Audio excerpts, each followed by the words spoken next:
We're learning more now about the moments leading up to a deadly police shooting in Redwood City. The San Mateo County coroner has identified the man who was shot and killed yesterday afternoon as 36-year-old Abram Gutierrez. KTVU South Bay reporter Jesse Gary on this story once again today. He joins us now live from the scene of that shooting with the latest information. Jesse? Alex, San Mateo County's district attorney says Gutierrez had no prior contact with law enforcement, at least as an adult. He says an argument between the suspect and a woman who was the mother of one of his children prompted a witness to call 911.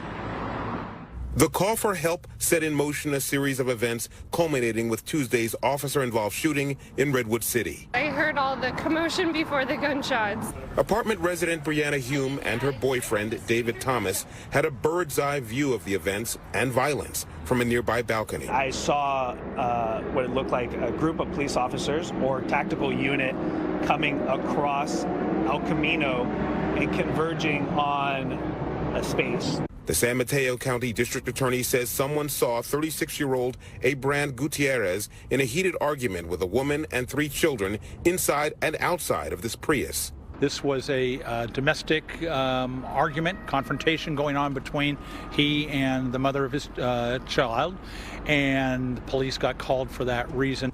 3 minutes later, a swarm of Redwood City police officers arrived and tried to negotiate with Gutierrez, but police say he had a gun and threatened to shoot the woman and her children. Oh my God. I heard one pop and a second individual pop, and they were distinct from the pop, pop, pop from the police officers. We were definitely concerned. I think my girlfriend was wanting to kind of like stay inside. At least 5 police officers fired, hitting Gutierrez multiple times. He was rushed to an area hospital, but pronounced dead. Do you know what sparked the police to shoot? I'm not going to go into that till we've interviewed the officers, and we have not interviewed the shooting officers yet. We have interviewed about half a dozen of the witness officers. District Attorney Steve Wagstaff says his office will use the coroner's report, witness interviews, and interviews with the officers involved to determine if this was a lawful use of lethal force. For the neighbors who live near the shooting scene, an unsettling realization: the next incidents of gun violence in America can take place right outside someone's door. I've never seen a violent thing happen live, and so as the first time, it's frightening. District Attorney says it'll take approximately 2.5 months for his office to complete its investigation.